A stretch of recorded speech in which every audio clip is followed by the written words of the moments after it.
All lies will be exposed. Cheers, salutations, welcome everybody to Hard Lens Media. This is a late evening live stream, and you know something, folks? Let's get right down to the nitty-gritty. My name is Kit. I'm hosting today's show, or this evening show, and I'm joined here today with a fellow colleague, independent reporter, and good friend of the show, Keaton Weiss from Due Dissidence. Keaton, I know we got a short window, but hey, buddy, good to have you here with us. Oh, it's pleasure, man. Thanks for. Oh, sorry, one second. All good, all good. Go ahead. There we go. Now I got the right mic hooked up. There I go. Probably sound a little better now. Yeah, of course, dude. So, anything important happened today except for Bondi melting down before Congress as the Epstein files revealed that were ruled over by sick bastards who want to cover up for the most prolific human trafficker in international history? Well, you know, Netanyahu was at the White House today, but it got almost no play. It got almost no airtime because of Bondi, and apparently the results of the Netanyahu meeting were inconclusive. Trump said that they weren't any closer or further from a deal or a strike. So I guess it was a push, as they say in the gambling world. But yeah, we're going to break all that down tomorrow. Thanks for coming on. So for everybody just who knows, Russ has a travel day tomorrow. So I got Kit coming on starting in the second hour tomorrow. We got Dave DeCamp on for the first hour. We're going to talk about Iran, talk about Somalia. We're going to talk about Cuba, obviously horrible stuff going on with the blockade. But then, yeah, my man Kit Cabello joining for the second half of tomorrow's show. That's going to be a doozy. We got quite a lot to get to. I know we're going to cover some of it now, but yes, there's just an endless wealth of material that Pam Bondi gave us today. You know, I got to say this. I wasn't expecting much from 2026, but January did not disappoint, and February seems to be another month of content gold. And I think let's go ahead and rip this Band-Aid off, because Pam Bondi more or less had a complete meltdown before all the members of Congress, Democrat and Republican. And whether or not you are truly a Trump supporter, you have to really look at her actions and wonder whether or not this administration truly is prepared for the storm and onslaught of the American people, because it's clear that for decades we've had people in power protect people like Epstein and turn a blind eye to what he was doing. And this Department of Justice did everything it could in the quote unquote most transparent administration in American history, according to Pam Bondi, to cover up the actions of these criminals who hurt women and children. I mean, there's no other way to sugarcoat this.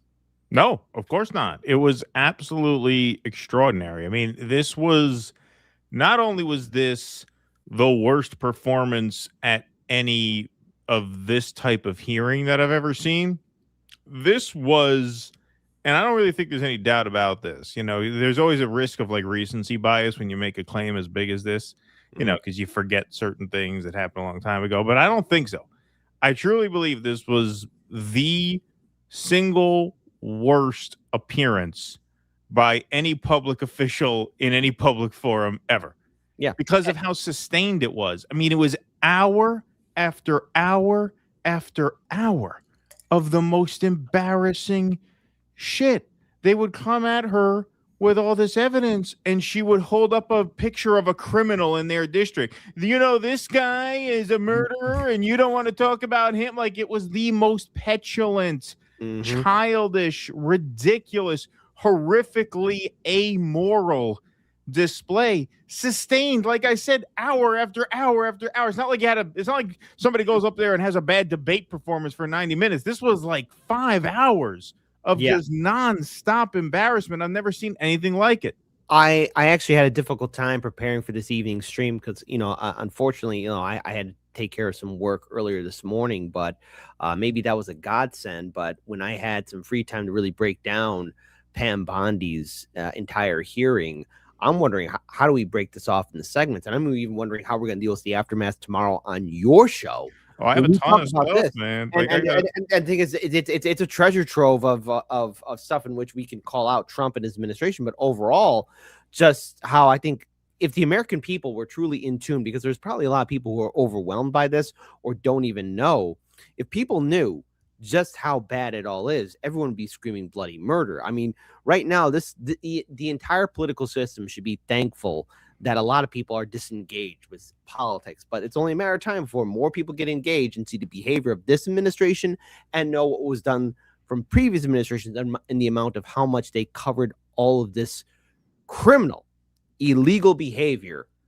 I mean, there are 1,200 victims that we know of that suffered at the hands of Jeffrey Epstein, Ghislaine Maxwell, and by proxy, all the people they cater to. That's the thing we got to come to terms with right now. Yeah, it's pretty brutal. Pretty brutal. I mean, you know, right now, Representative Thomas Massie and Ro Khanna, and look, I have my criticism of both of them. At this point, hey, I'll take who I can get. Were it not for these two leading the way, I don't think we'd be here even talking about this. And I think it's only fair that we bring up these exclusive 6 minutes and 48 seconds in which Massie and Pam Bondi literally go at it. So, I mean, I know we're going to be talking about this, but this is, I think, in my opinion, the big heated showdown where she's accusing him of Trump derangement syndrome. And all the while he says like, hey, we caught you red-handed. I have the evidence here. This is pure guilt. I don't know. Before I played the video, Keaton, your thoughts? Yeah, no, I mean, this is just one of many extraordinary exchanges. Obviously, Massie versus Bondi is going to be a marquee matchup because he's the Republican who stuck his neck out. But there was so much in addition to this. I thought the exchange with Ted Lieu, which we'll get into tomorrow, was devastating. As much as I can't stand the bastard, I thought Dan Goldman did a really good job, proving that she's been ignoring these victims who have been trying to get in touch with the DOJ. I mean, there were just so many examples where she just looked as bad as she possibly could. But this is certainly one of them. So yeah, let's let it roll. Thank you, Mr. Chairman. Behind me, I have 3 documents from the DOJ production that are emblematic of the massive failure of the DOJ to comply with the Epstein Files Transparency Act. To my right is an email that was sent by the victims' lawyers to the DOJ. It was a list of names not to redact, a list of names not to release. What did the DOJ do with this email? They released this email in the document production. Literally the worst thing you could do to the survivors, you did. And they're getting phone calls. A lot of these people didn't want to be known. And we know you touched the document because you redacted one name and you redacted the lawyer's name, but you left the survivor's name. Not an oversight. The next document I want to show you. It's almost like it was a deliberate choice to intimidate them. Exactly, and to make them be afraid, because you have all these people who just want to, especially those in power, who want to protect their image because they've been made look into clowns. Title, the victims' survivors' names, all right? The title of this one is Child Sex Trafficking, Co-Conspirators, fully redacted. And by the way, I'm going to unredact them here. Les Wexner is in this. Now, your your deputy attorney general said, oh, well, he appears hundreds of times in the files, but he doesn't appear in this file until I forced you to release it, where he's listed as a co-conspirator, not to tax evasion, but to child sex trafficking, not to prostitution, not to money laundering, child sex trafficking. Wow. And then finally, what we have here is the third exhibit that I have is emblematic of the FD 302 release. These are the documents that we need, that you're holding on to and over redacting because they have the names of the men who are implicated. How do we know? Because the survivors gave testimony to the FBI, and it's in there. And what happens when you go to the portal at the DOJ to look at what's behind this redaction? Another redaction. So we can't even see them. And then there's some of these files you've pulled down from the website that we will never see because we can't search the redactions. So I have several questions for you. Who's responsible? Are you able to track who in your organization made this massive failure and released the victims' names? Are you able to track who it was that obscured Les Wexner's name as a co-conspirator in an FBI document? Do you have that kind of accountability? I believe Wexner's name was listed more than 4,000 times. Yeah, I already told you that. This is where he's listed as a co-conspirator. Can I finish my answer? Come on, let me finish my answer. Completely unprofessional of the Office of Attorney General, by the way. We corrected that within 40 minutes. He was already, you're acting like everybody's trying to cover up Wexner's name. Reclaiming my time. I'm going to answer this question. Reclaiming my time. Mr. Chairman. This is how this works. Can I have my time? Mr. Chairman. The gentlelady can give her answer. The time belongs to the gentleman from All right, I'm reclaiming my time. Can I give my answer? So Yes. I'm going to put the language of the bill up on the screen. Chairman, because may I I have give another my question. answer on that? Here's It's a political the question. joke, and I need to give my answer on that. We'll let the attorney general respond, and then the gentleman can move to the Chairman, next it's question. my time. Within 40 Chairman. minutes, you asked me a question. You can give Within me- 40 minutes, Wexner's name was added back. Within 40 minutes You of me catching you red-handed. Exactly. Red-handed. She released There it was after one he redact- called it out.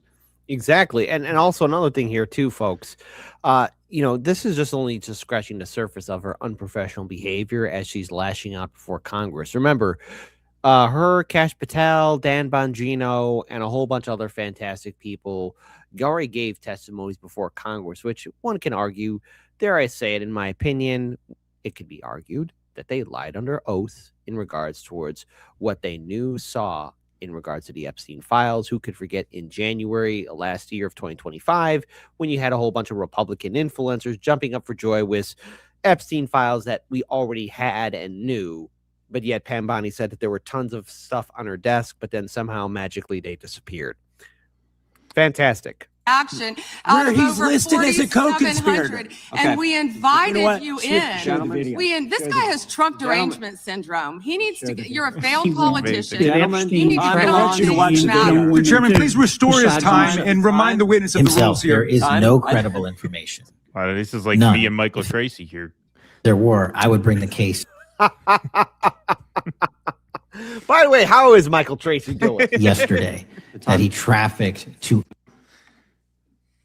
My position is any victim who comes forward, of course, we would love to hear from them. 1-800-CALL-FBI. Did you ask Merrick Garland that the last 4 years? Did you talk about Epstein? I am at reclaiming all my the time. last I'm 4 glad you're years? asking about Merrick Garland. You don't get to reclaim because this time when is you don't- bigger when- than when you can't- Watergate. when I don't answer a question the This way you goes want. over 4 administrations. You don't have to go Sure. back to Biden. Let's go back to Obama. go. Let's go back to George Bush. This cover-up spans decades, and you are responsible for this portion of it. And that's Now, where the I want to most know at transparent- what point did the FBI and the DOJ decide that Lex Wessner was not a co-conspirator? Because our Epstein Files Transparency Act requires you, please put it Time is back on up. the screen, please, to release the internal decision about whether to prosecute him or not. And it's not in the files, and it's not in the files for any of these other men. Time of the gentleman has Which, expired. may she answer? And he's a hypocrite because he voted against the ban that we were talking about on deep fake AI porn. Only 2 people voted against it, and you were one of them. Oh my hypocrite. God. It's unbelievable. The gentleman's time That has is just expired. unbelievable. Holy cow. Mr. Yeah, Chairman, I would, Mr. Mr. Order. Chairman, could she answer the question? Chairman, I was wondering. The gentlelady's allowed, the attorney general's allowed to respond the way she wants to respond to any member's questions, Republican, Democrat. All right, I have unanimous consent request. Gentleman's recognized for a UC. All right, this is an example. I'm submitting these 302 forms that are entirely redacted, even when you go to look at Without them. objection. I'm submitting a witness statement that implicates Les Wexner. Without objection. I'm submitting an article from the New York Times that the DOJ released nude photos and Without objection. identifiable pictures of the victims. I'm submitting a letter from AG Bondi to Cash Patel, imploring him to quit keeping the files when you found out that they were keeping files from you, because Without they're objection. still redacting files that you. Chairman, are we going to I'm going to Without recess for votes? Yes, we are. I'm submitting for unanimous consent a document of 17 individuals who've resigned because of the Epstein files. Without objection.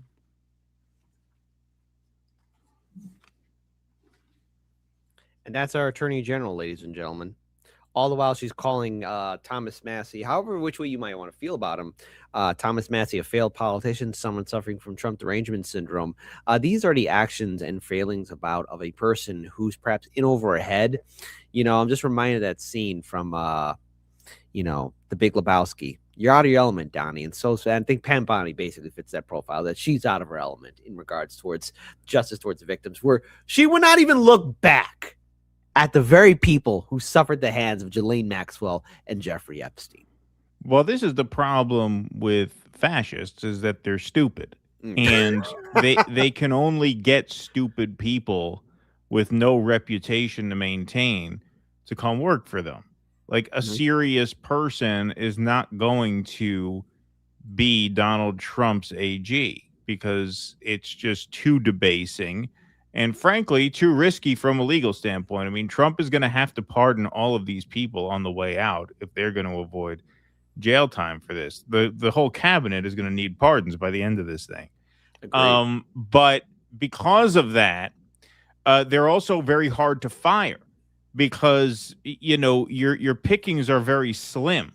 if you are running this kind of an administration, you pretty much need whoever is willing to work for you.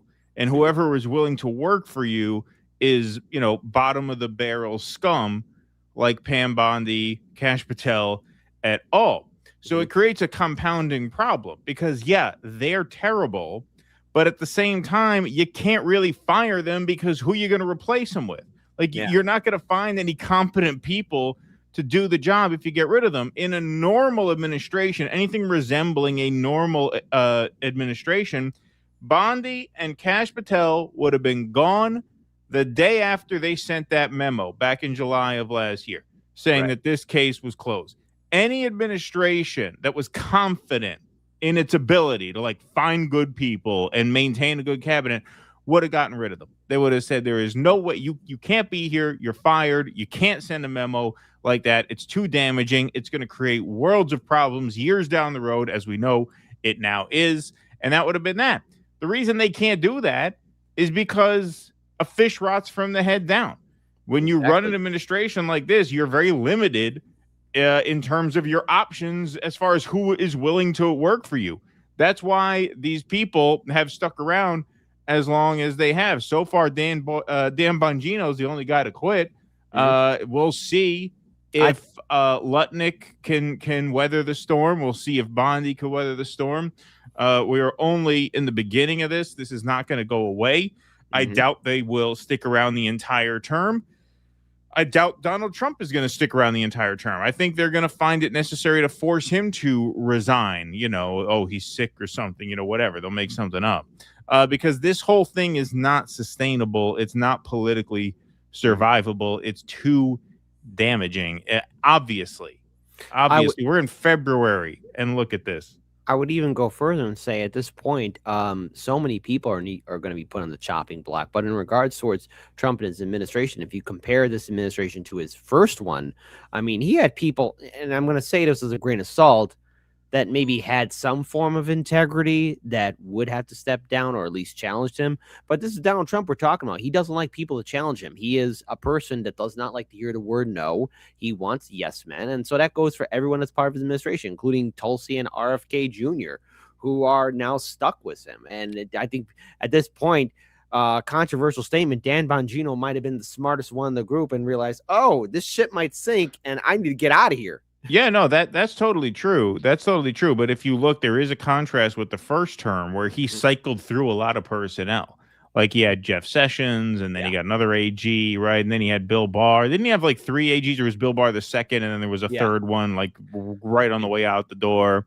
Jeff he changed Sessions, Secretary of State. I mean, he went through a lot of personnel changes in that first term.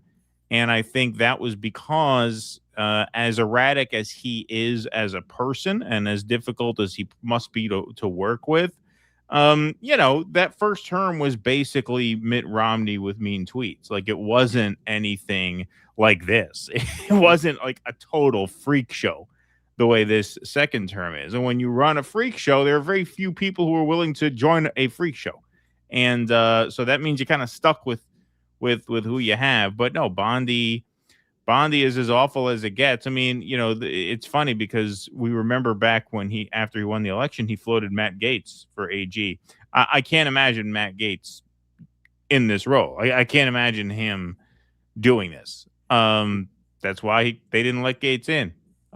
That's why Bondi was the pick all along, in my view. In my view, he floated Matt Gaetz to sort of appease the base, knowing he wasn't going to make it through.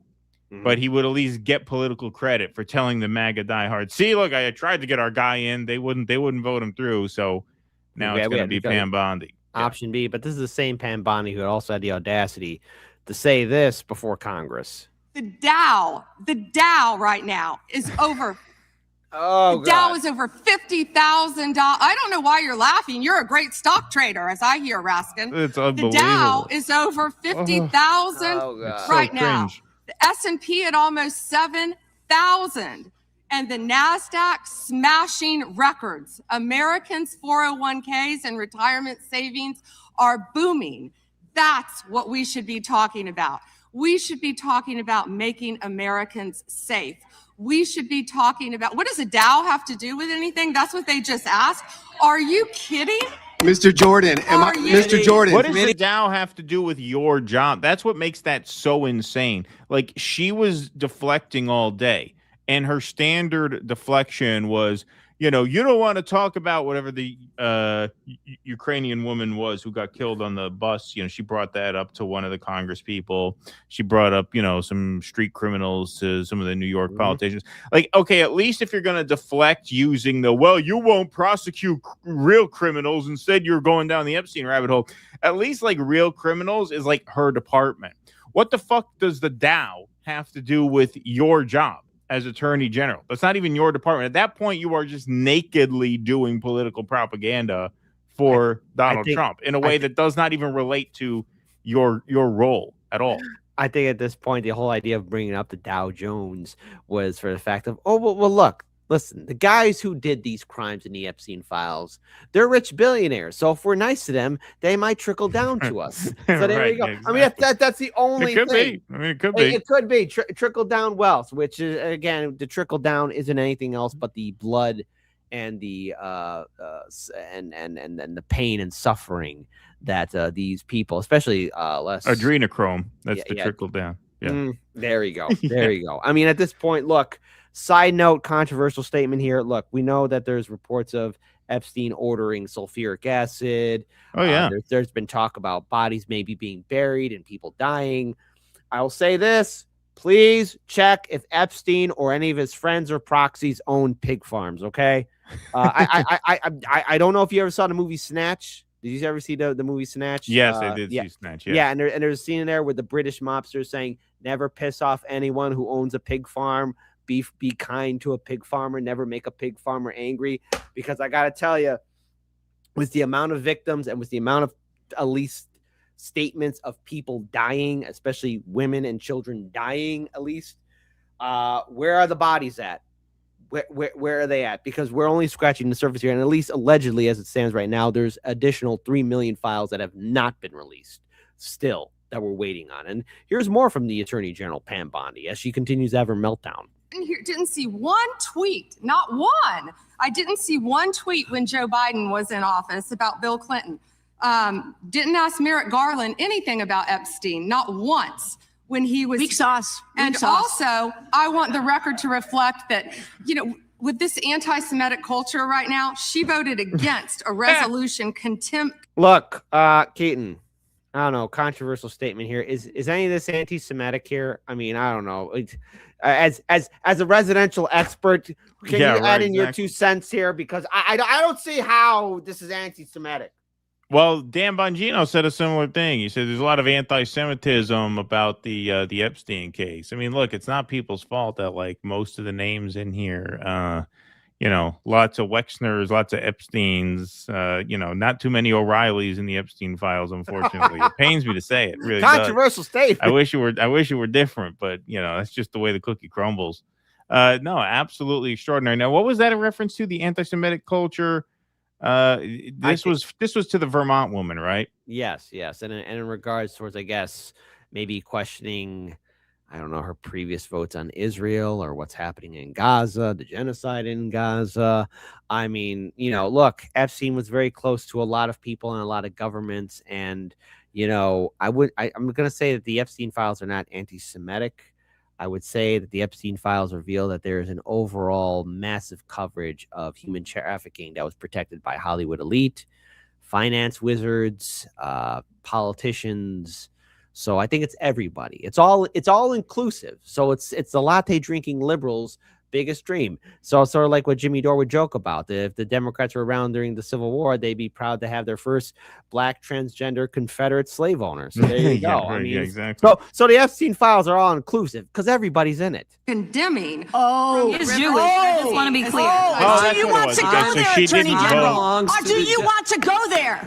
Are you belongs to the serious? gentleman Talking from about South anti-Semitism Carolina. to a woman who Lady lost her grandfather in the Holocaust? my time. Really? Amazing. So Really? that's what it was. I forgot Yeah. what exactly it was. It was, so what? She didn't vote to condemn from the river to the sea. Again, it was just non sequitur after non sequitur. Is what I mean. Like, it was a true crash out. I said this was the biggest crash out since the word crash out became a thing.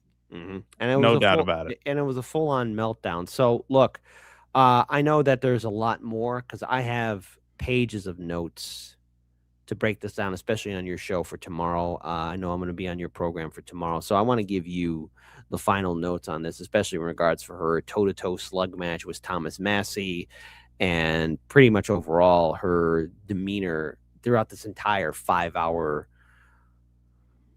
interrogation at this point. I mean, it shines a light just overall how corrupt the system is. I can't help but be reminded of that scene from the movie Blue Velvet, where you got the opening scene of the picturesque American suburb, but then underneath is the bugs and the disgusting actions that are behind the happy painted picture. So, Keaton, I want to give you the floor, man. Well, of course. I mean, if you look big picture, I mean, that's a great way to look at it, because when you look at what this really represents, it really represents the moral bankruptcy undergirding Western civilization, quite frankly. I mean, no members of the Chinese Communist Party are in the Epstein files. Russ is in Vietnam right now. No Vietnamese officials in the Epstein files. Nicolas Maduro, not in the Epstein files. Like, we have a society that, and not just a society, but a civilization, it's true. Like, we have a civilization that worships money and wealth. And with that, of course, comes a celebration of decadence and hedonism and indulgence. And with that, of course, comes crime and abuse and exploitation. And so, yes, the entire premise, or I should say premises, it's more than one premise, but basically every assumption about the Enlightenment of the West is just refuted in this story. Because this is a story that is only possible in a civilization that has just been completely rotted out from within. And that's what has happened. And that's why it went on for as long as it did. And that's why for all these fucking people, I mean, look, these files are endless. I mean, things are still being found out today. When did this last file drop happen? It was well over a week ago, and there's still news breaking because there's just millions of files. There's only so much work you could do at such a pace, which just came out today. Dr. Oz had a relationship with Epstein in 2016. This whole cabinet is Epstein. It looks like Epstein set Donald Trump up with Melania. I mean, it looks like the whole world is Epstein's world. It really looks like the whole Western world was in love with Jeffrey Epstein long after that initial arrest and conviction that nobody gave a shit. Nobody cared.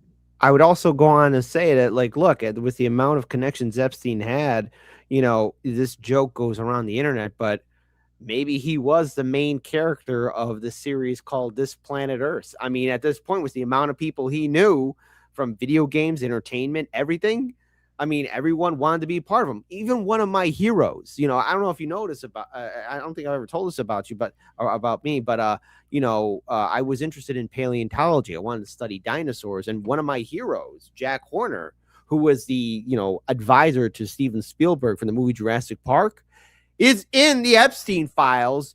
And he writes a letter to Epstein saying, hey, thank you. I had a great time with you and the girls on your ranch. Which is like, oh God, you're here too? And I just like, okay, excommunicated. You know, I mean, I had a problem with him when he had the audacity to say a T-Rex was a scavenger. But at this point, I mean, hey, who's the real predator, T-Rex or people associate themselves with Epstein? At this point, I don't even know, because I'd rather be hanging out with Tyrannosaurus Rex than Jack Horner or anybody else who wants to be with Jeffrey Epstein. But he knew everybody. He was intertwined with everybody. He had the connections. He had this. He had the ability to destroy people's careers. And maybe this is the warning that Stanley Kubrick was giving us in the movie Eyes Wide Shut. at this point, I have to look at that ending and the entire film, and at least allegedly as it stands, his original film was completely transformed because the studio edited it, and there's supposed a different version of that film altogether. So Yeah, and he died suddenly before it was released. Yeah, there's all kinds of shady shit around that. Yeah, and look, at this point, I tend to just believe all of it. Honestly, at this point, how could you really think any of it's bullshit? Right? At this point, the assumption has to be flipped around, where you have to assume that there's a there to all of this. You know, I agree. So look, I'm very grateful for your time joining us here and helping us at least address down this small segment of the Pam Bondi meltdown before Congress. So looking forward to being on your show tomorrow. And more importantly, what time will that be? Well, we start at 12 Eastern. I got Dave DeCamp for the first hour. So I'll bring you on at, I guess, 1 Eastern, which would be about 12 your time. Yeah, exactly. So folks, everyone tune in. There's more to break down about this. And oh yeah, man, we didn't even scratch. I mean, I'm sure you're going to get into some more now, but yes, exactly. We didn't even scratch the surface. I mean, once again, just absolutely unbelievable, and deflection after deflection. There, I mean, even that last thing. There's a cutaway of Massie when she drops the porn line on him about the AI porn, as if that had anything to fucking do. And he laughed when she said it because he couldn't believe that she just brings that up out of nowhere. She did that the whole time. Yep. First of all, what do we need AI porn for when we can watch a blonde cougar have a train run on her by half of Congress? We all got that we all saw today. Who needs AI? Yeah, exactly. So screw artificial intelligence. Oh, and by the way, folks, speaking of AI, apparently YouTube took down my video of me talking about the TikTok video of Jeffrey Epstein's story. So I had to edit a part out of it, and hopefully it'll get reinstated. So, what did they do? They apparently there was a passport that was shown in there. So yeah, they took it down. So I put in a blur.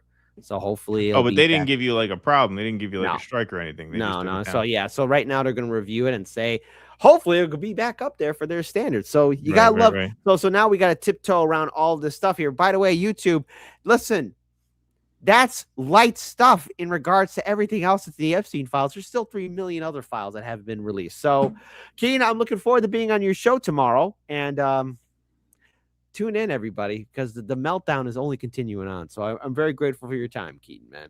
Oh, grateful to you always, my friend. Thanks for helping me out tomorrow. Glad to come on anytime. All right. Keep on kicking ass, buddy. All right. Thanks, everybody. All right, folks. Hey, where do you think you're going? Because we're not even done here yet. By the way, I want to acknowledge some super chats here. $10 from Roger Meadows, good friend of the show. When she said we should be talking about keeping Americans safe, why ain't no one say that's exactly why you're here? Americans safe, like our children. She left them the perfect opening, and no one took it. You know, good point. Roger Meadows is $10 right there. Michael Ewan tipped $2. Could Trump pardon Bondi, Patel, Blanche for perjury? Why would Trump do that? He would have to hold his administration accountable. I mean, come on, man. He is not ever going to do that, Michael Ewan. I mean, thank you again for the $2. But also here's the problem with your statement, Michael. You're expecting Trump to be law and order for his administration. What country do you think you live in, huh? America? Get out of here, you silly goose, Michael Ewan. Trying to bring in law and order, okay? By the way, folks, nobody's going to be held accountable, kid. That's the effed up part. You know, I challenge that. All right. So there you go. I think so. So there you go. By the way, folks, one other thing here, too. Some of the stuff is going to be difficult to talk about because we do have to address something else here, too, and that is the victims of Jeffrey Epstein. So let's move on to our next segment. Everyone in independent media is going to be talking about this. Everyone on social media is going to be talking about this, especially tomorrow. Listen, the Sunday news programs are all going to go crazy for this. I mean, everyone's going to be talking about this tomorrow, the day after tomorrow, and all that jazz, because Pam Bondi made the statement of addressing the victims. I know. You think she had their best interest at heart? Oh, I don't think so, folks. I don't think so at all. In fact, let's go ahead and bring this up here right now in 3, 2, 1. To address the Epstein files, more than 500 attorneys and reviewers spent thousands of hours painstakingly reviewing millions of pages to comply with Congress's law. We've released more than 3 million pages, including 180,000 images, all to the public, while doing our very best in the time frame allotted by the legislation to protect victims. And if you brought us a victim's name that was inadvertently released, we immediately redacted it. All members of Congress, as you know, are invited to visit DOJ to see for yourselves. I want to take a moment to acknowledge the Epstein survivors who are here today. I'm a career prosecutor, and despite what the ranking member said, I have spent my entire career fighting for victims, and I will continue to do so. I am deeply sorry for what any victim has been through, especially as a result of that monster. If you have any information to share with law enforcement about anyone who has hurt you or abused you, we will cover it up, shame you, and not acknowledge you. We will say that, hey, you're over-exaggerating and dismiss it. We will redact the perpetrators' names, but have your names out there. We'll make sure that all of our allies and friends will vilify you and demonize you and make you into a monster. Because after all, you know what? Especially what Keaton said, you know, hey, everyone wanted to be around Jeffrey Epstein. I mean, maybe we are in a dark timeline. Maybe Fermilab screwed up, all right? Fermilab, what'd you do with that collider machine? Because if Jeffrey Epstein was the main character, if he's got that main character energy where everybody wanted to be around him, then you know what? Hey, I'm in the camp of that dude might be still alive, allegedly, all right? Because there's people saying that he's still alive. The amount of depravity and brutality that Epstein and his fantastic friends have done, nah, man. No one disappears like that. Now it's the amount of blackmail and power that he has. No way. Nope. Nope. the FBI is waiting to hear from you. I want you to know that any accusations of criminal wrongdoing will be taken seriously and investigated. The Department of Justice is committed to holding criminals accountable to the fullest extent of the law.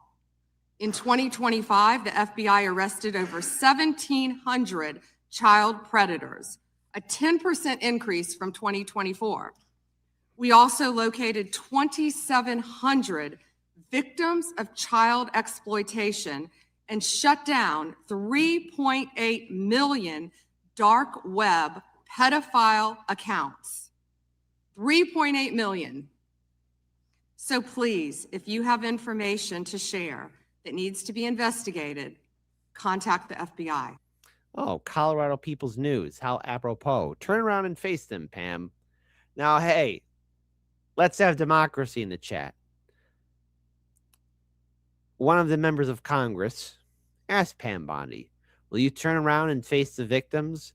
Do you think Pam Bondi turned around and faced the victims with honor and courage? Type 1 for yes, Kit, she did. Type 2, Jesus Christ, Kit, we all know she didn't. Come on, why are you even asking us this? Because here it is right here. I mean, come on, turn around, face them, Pam. To the survivors in the room, if you are willing, please stand. And if you are willing, please raise your hands if you have still not been able to meet with this Department of Justice. Please know for the record that every single survivor has raised their hand.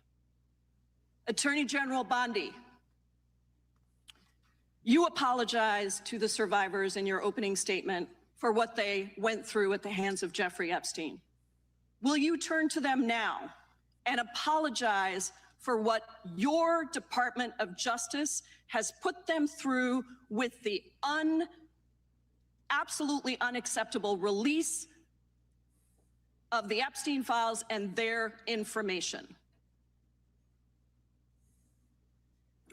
Nope. Nope. Congresswoman, you sat before Merrick Garland sat in this chair twice. Attorney General Twice. Bondi. No, can I finish my answer? No, I'm going to reclaim my time because I asked you a specific question Attorney General that can I would respond to your like you question. to answer, which is, will you turn to the survivors? This is not about anybody that came before you. It is about you taking responsibility for your Department of Justice and the harm that it has done to the survivors who are standing right behind you and are waiting for you to turn to them and apologize for what your Department of Justice has done. Members get to ask the questions, the witness get to answer in the way they want to answer. The Attorney General can That's respond. not accurate, Mr. Chairman. Because she doesn't It is like the my answer. time. So, Mr. Chairman, why I have asked didn't a she ask question. Merrick Garland this? I am twice when reclaiming he my sat in my time, and when chair? I will reclaim my continue to time, answer. it is Mr. Chairman, the my gentlelady's I'm reclaimed her not going to time. get in the gutter for her theatrics. The time belongs to the gentlelady. The gentlelady has 17 seconds. Thank you. You're not going to answer this question, so let me just Chairman, say I'll this. direct it to What a you. massive No, I'm cover-up. answering a Mr. question. Chairman, will you Chairman. restore her time? The witness I'm is not gonna interrupted. get in the gutter with this woman. Stop the She's time doing and theatrics. let me have my time. The gentlelady from Washington controls the time. The gentlelady has 17 seconds. You can proceed with your final Thank you. 17 seconds. What a massive cover-up this has been and continues to be. Donald Trump made the release of the Epstein files the center of his political campaign because he thought it would benefit him. Then you got into office, Attorney General, claimed to have a client list, only Regular to order. then say that there was no list. Your deputy, The time Todd of Blanche, the- met alone time of the with gentlelady Ghislaine has- Maxwell the time of the and gentlelady has transferred her expired. to a minimum security prison. And now you continue The the time of the cover-up. And gentlelady I has wish expired. that you would turn around to the survivors who are standing right behind you and on a human level, Chairman, Chair now apologize recognizes the chair. on what you have Unprofessional. done. Time of the I gentlelady yield expired. back. The gentlelady, you have no time to yield back. Theatrics. We appreciate that. We appreciate the thought. So, look, I don't want to be pausing and interrupting the video, but I want to be clear on this. You know, Trump and his administration, or at least Trump himself during the campaign of 2024, ran on transparency. I mean, hell, he was jumping on board with transparency for the Epstein files. And there was a lot of right-wing influencers who surrounded themselves with Trump, who liked the idea of the Epstein files being dropped. Look, and I have to say this too. Yeah, Trump was talking about transparency for the Epstein files. I'm like, okay, great, drop them. Well, as the RFK senior files were dropped, MLK, JFK files were dropped, I mean, we didn't really learn anything earth-shattering in 2025. I mean, they were all mediocre at best, and I'm being generous with those words because those files were mediocre. We didn't learn anything earth-shattering. But as time progressed throughout all of 2025, especially during Trump's first year in his term, he was supposedly saying that, yes, the files will be dropped. The Epstein files will be dropped. I mean, he ran on it. I mean, that was the popularity of it because people thought there'd be justice.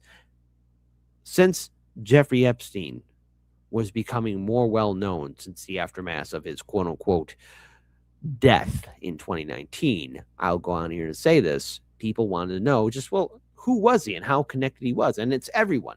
Everybody knew who he was, just like how everyone knew about the Diddy parties, like how everyone knew about Harvey Weinstein. Everybody from video games, corporate, corporations, Wall Street, banks, politicians, actors, actresses, musicians, all levels of influence and power knew who Jeffrey Epstein was. And here you have Pam Bondi not even looking back at the victims. And from all the statements that are in there, even talk of cannibalism. I mean, they're talking about pizza and grape juice or grape soda and jerky. These are rich people. These are rich folk. So that means that when it comes down to food, you know, I can't imagine these rich folks talking about pizza and grape soda like it's a thing. Like, I have billions of dollars and I can't wait to have a slice of pizza. bull and fill in the rest. And Pam Bondi and her entire team failed miserably when it came down to the Epstein files. We didn't get transparency. All of it's redacted. I mean, when the first drop happened, 70% of it was redacted. You had pages and pages of black ink. I feel sorry for the trees that were chopped down just so they could provide the paper, only to be covered up with black ink. Anyone want to talk about that? But it gets even worse. Because even afterwards, when confronted, Pam Bondi still has nothing to say to the victims. Will you meet with survivors after this? Will you meet with the survivors after this? Do you believe the redactions were done? Tina Peters. Attorney General Bondi, when are we going to see some high-profile arrests for Russian aid, for Arctic Cross, for the Biden auto pen scandal? You know, President Trump has been calling for arrests on all these issues, yet the Department of Justice hasn't done anything. Attorney General Bondi. Attorney General.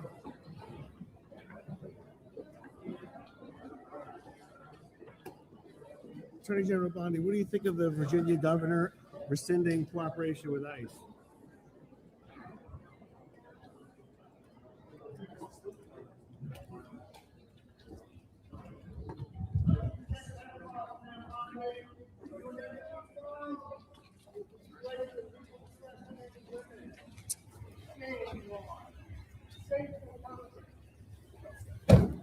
Well, Trump, you ran on transparency, and now you're what? Upset that people won't let it go? I mean, look, you could hope that ICE or maybe a war in Venezuela or Cuba is going to be that big distraction. No, it's not. All right. The real truth is the big reveal, as we all like to say, all lies will be revealed. Hey, hold on. All lies will be exposed. All right. All lies will be exposed. And the big exposure is that you have elected officials that will cover up the most prolific human trafficker in international history. You have administrations. I mean, this is bigger than just Donald Trump. We have to go back in time to maybe Ronnie Boy Reagan. I mean, Epstein knew everybody. He knew everyone, everywhere. That's who he knew. Those are the people he knew. He knew everybody. That's what he was involved with, everyone. And here are the victims even speaking out. To Ms. Bondi, we are deeply disappointed by the way you and your leadership in this department have treated survivors. And today, while you're being questioned, we ask you to look in the eyes of every single one of us and remember Virginia Roberts Giuffre, who paid the ultimate sacrifice for the trauma that she had endured. We ask you to remember the lives that we have lost during this process. Accountability means real answers, not evasion. It means transparency, not more hiding. To Ms. Bondi, we are deeply... I'll go further here. Hold on, folks, because there's more victims speaking out. Sorry about that. The audio's low on this one. My apologies. Last year, I stood here as a survivor demanding the release of the Epstein files.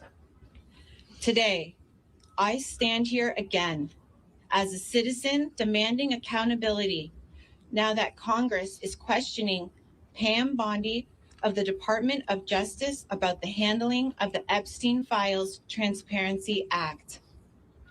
Let me be clear. Survivors are furious. We watched the Justice Department botch redactions so badly that victims' images were exposed while predators' identities were kept hidden and protected.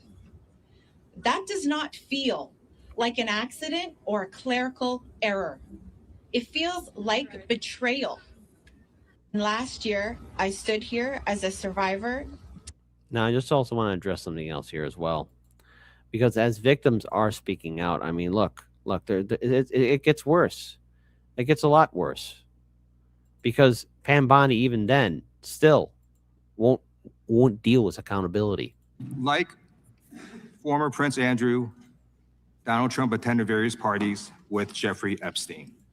I want to know, were there any underage girls at that party or at any party that Trump attended with Jeffrey Epstein?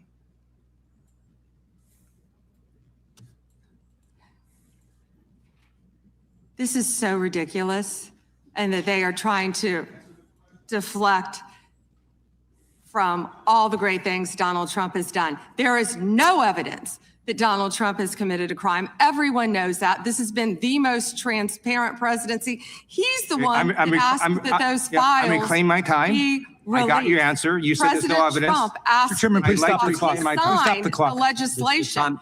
This is Time, this I'd like is to reclaim my ridiculous. time belongs to the gentleman from California. Okay. I'm going to put up another document from a witness who called the FBI's National Threat Operations Center because I believe you just lied under oath. There is ample evidence in the Epstein file. Don't you ever accuse me of a I crime. believe you just lied under oath, and this is on videotape. You said there's no evidence of a crime. I'm showing you. Here is a witness statement who called into the FBI's Threat Operations Center. He drove Donald Trump around in a limo. He overheard what Donald Trump said to Jeffrey on his cell phone. He was so angry, he was going to stop the limo and hurt Donald Trump. And he met a girl who said she was raped by Donald Trump and Jeffrey Epstein. She later had her head blown off, and officers at the scene said that could not have been suicide. No one at the Department of Justice interviewed this witness. You need to interview this witness immediately. Epstein should rot in hell, so should the men who patronized his operation.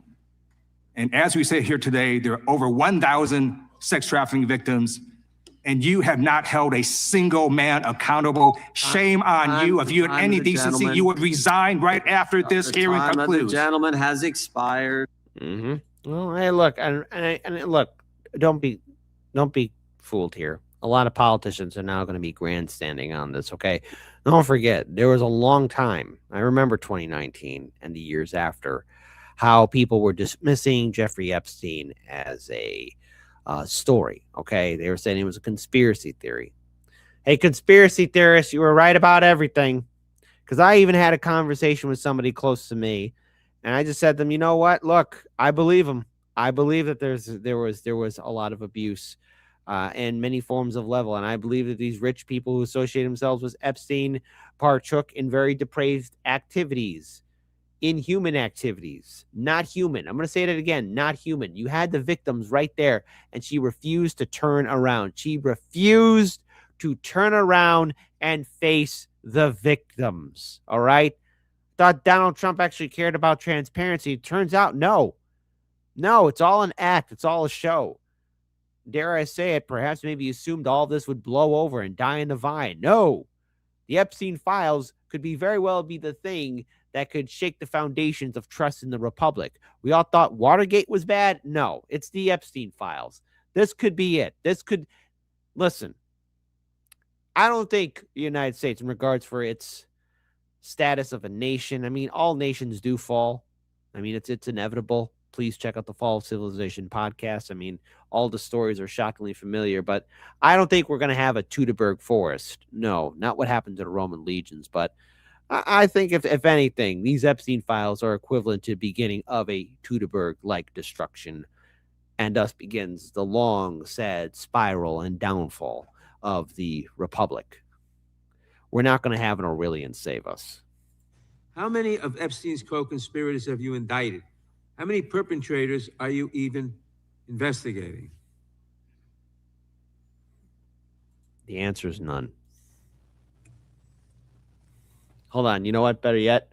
Hey, Pat Bondi, are you doing your job? Are you investigating into these criminals? What are you doing? Are you doing any hard work?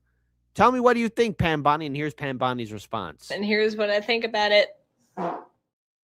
There you go. That's Pam Bondi.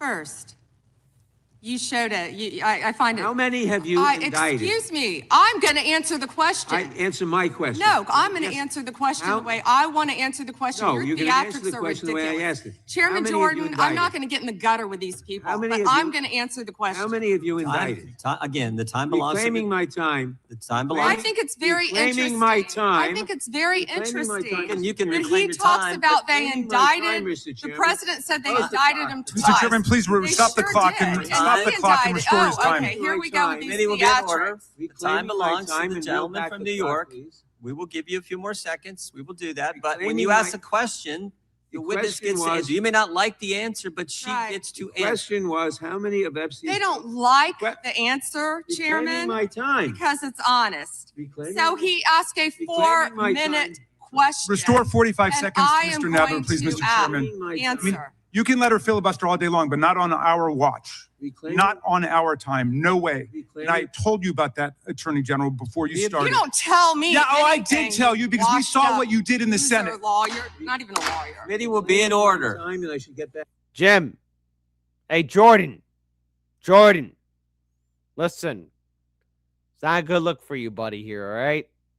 Stop trying to pretzel yourself and twist yourself around to try and appease Trump and his admin, okay? Back at least 45 seconds. We will give you a few more seconds. I Not a said that few more, already. 45 seconds. Okay, I'm timing right now, Mr. Nadler. Go All ahead. right. Reclaiming my time. The answer to my question, how many of Epstein's co-conspirators has she indicted, is 0. Yeah, the answer is 0.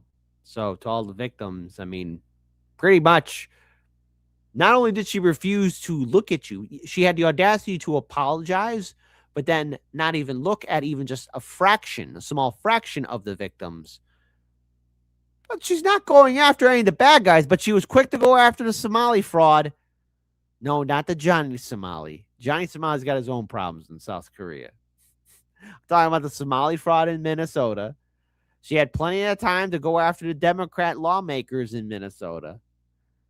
Plenty of time to go after the protesters in Minnesota. But in regards towards PDF files, Pam Bondi is doing this. Here. Here's what she's doing.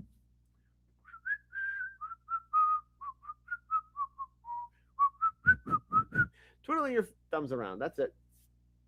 You know, hey, she doesn't want to get in the gutter. Well, the gutter ain't going to let you go. Now, as ranking member, I asked the chairman to add a few extra rounds of questions today because we each have 5 hours of questions, not 5 minutes, but we're stuck with 5 minutes. That's clearly insufficient to give voice to America's victims and survivors and to demand answers about all the corruption and cover-ups that we see at DOJ right now. We've got just one round, so we ask you politely but firmly, Madam Attorney General, please do not waste 1 second of our precious time by evading questions, by changing the subject, or engaging in personal attacks against members of Congress. We saw your performance in the Senate, and we're not going to accept that. This isn't a game. In the Senate, you brought something with you called a burn book, a binder of smears to attack members personally for doing the people's work of oversight. Please set the burn book aside and answer our questions. And when you hear us reclaim our time, that means it's time for you to stop speaking. We only have 5 minutes, so when we reclaim our time, that means you stop. And if you don't, we will ask the chair to stop the clock and let you go on his time. The quality of justice in America depends on the character of our government. Please do your job and bring the Department of Justice back from the brink. The survivors seated behind you and the American people watching everywhere deserve a Department of Justice worthy of its name. I yield back, Mr. Chair. Objection. And she didn't. All right. So in regards to this, what's the big takeaway? She did all this song and dance and nothing. She did all this song and dance and refuses to step up. She did all this song and dance. But we all know the real truth of it. Children were trafficked. There's pictures, horrific imagery of children being abused. So what's the takeaway? These 1%ers are protected. And while Epstein might be gone, their criminality and actions, a lot of these people who partook in the brutality and assaults towards these victims are getting away with it. But I just want to play this video here because this video still resonates. And I believe this video, even though how old it is. After everything I've read in the files, I'm believing anything at this point. And no, that doesn't make me gullible. No, it doesn't. Because I believe in the worst of what these people would do. I mean, there are comedians, actors, actresses, movie producers. Folks, 3.5 million files have been released. We didn't even scratch the surface. I'm so sorry the depravity, brutality, and inhumane actions of these people who wanted to be with Epstein is going to be revealed. So yes, I believe this. ¡Comieron humanos! ¡Asquerosidad! ¡Comieron humanos! Yo no estaba enterada de nada. Que había, o sea, de los asesinatos sí, pero que habían comido humanos. ¡Humanos! ¡Fue la carne humana! ¡Comieron humanos! ¡Asquerosidad! And Bondi would not look at the victims. She apologized, but refused to look at them. And she constantly kept on going back and forth. It was a full-blown meltdown, an absolute failure of this administration, and more importantly, it is the full reveal that they never really cared about the victims. And all these people that went to bat for Trump in 2024, well, that was your guy. He's in the files. Bill Clinton's in the files. They're all in the files. It's everybody. Do not trust the heroes that have been presented before you these past decades. Do not trust the people who put on that smile and say that they're your best buddy and pal, because they're not. These people who associated with Epstein are not sorry for what they did to the victims. And if we lived in a real world with justice, accountability, they'd be arrested. But because they got money, because they got connections, the laws of the land don't apply to them. Tell me again, why do we need to respect our institutions? That being said, I know, hey, we're night riding. Hey, folks, RB Ham. RB Ham, give me back my legions! RB Ham tipped a $1 Rumble rant here. First of all, if Trump doesn't fire Bondi, Blanche, and Patel immediately, it proves he's nothing but a cuck to these Zile fascists in charge. By the way, Hard Lutwick is his handler.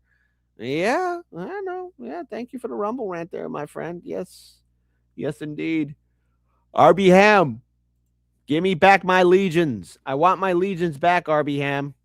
Give me back my legions. Where's the turkey?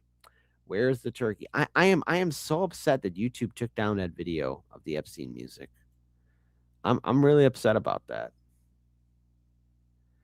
Everything's still fine, but I mean, that's kind of stupid.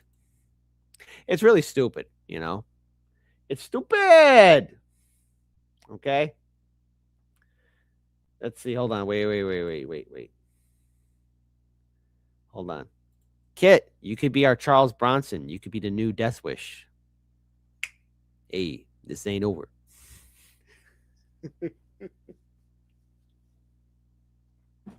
My favorite one is Death Wish 3. The worst one. Where he goes back to New York City to visit his friend. And his friend just gets his ass handed to him. Kit, that's an old man getting beaten up. I know. It's, you know, he's just like, hey, man, please watch my apartment and all of my shit in it.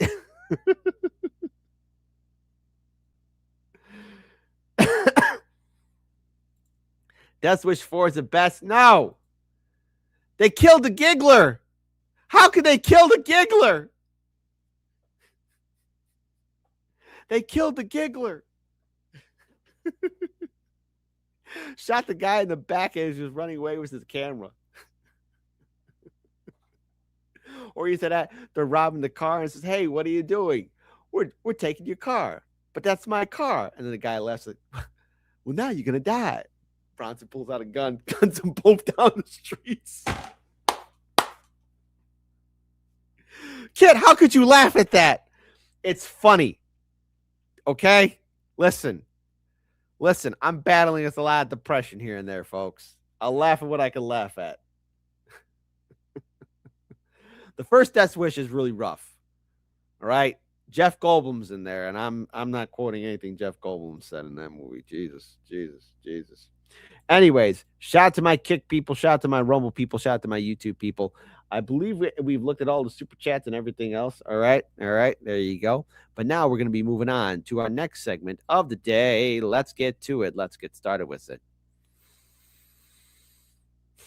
Okay, so everyone's in the files, okay? And according to Lady Victoria, if you're not in the files, you're a loser. Remember her? She said something like this. Here, guys.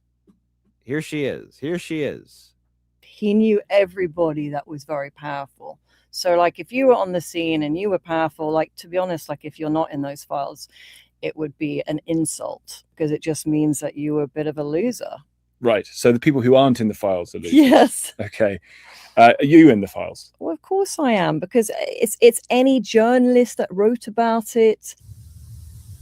That's an astonishing attitude, isn't it? You're the loser because you're not in this. I find that jaw-dropping. Yeah, it is. And hey, look. Hey, you can check this out on our YouTube community page. Shout out to Cortex Creations, Warehouse 5. Hey, I'm not in the Epstein files, all right? There you go. Proud, uncool loser. Shout out to Cortex Creations. There you go. There's a link to the video, and of course, there's a link to Instagram and Cortex Creations file on Instagram. So go to our YouTube community page because, hey, I'm not in the Epstein files, so I'm a proud, uncool loser. But Lady Victoria decided to make a comeback here, folks. With Piers Morgan. Now look, there's no sugarcoating this. Because then she starts victim blaming. Being in my position, I have been in a position where I have been able to be vocal. And that means that I've had a lot of people reaching out to me with information. A couple of months ago, I had a British girl reach out to me. And she said that her and her friends met Jeffrey Epstein in Virginia the weekend of March 10th, 2001 at the Dorchester Hotel. Virginia lured them to Jeffrey's hotel. She made the girls lie and say that they were 18 years old. One was 13, one was 14. They actually signed NDAs with Virginia, and David Boys paid them off. Now, they're too scared to come out. Well, unless you've got evidence for any of that, I'm not going to just allow you to spew any cock and bull conspiracy theory that has come to your mind. Once David Boys, it might take to the point where he passes away.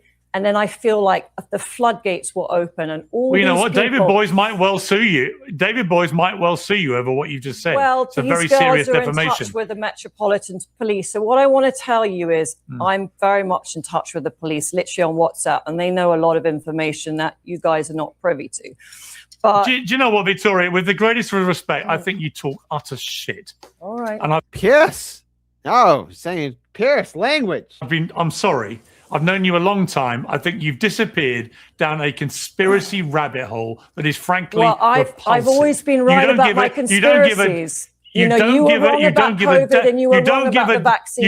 You don't give a damn about these girls. You don't give a damn about these victims. You think it's fine to smear all of them. You admit it. You proudly admit it. And I think it's shameful. Why would I feel sorry for people that are liars? We now know from these documents just how disgusting the scandal is, and yet still you come on shows like this and you're still in total denial for reasons that completely can we baffle talk about the quality of girls? So Anushka DeGiorgio as an example. You know what she did? Like, this is the caliber of person we're talking about.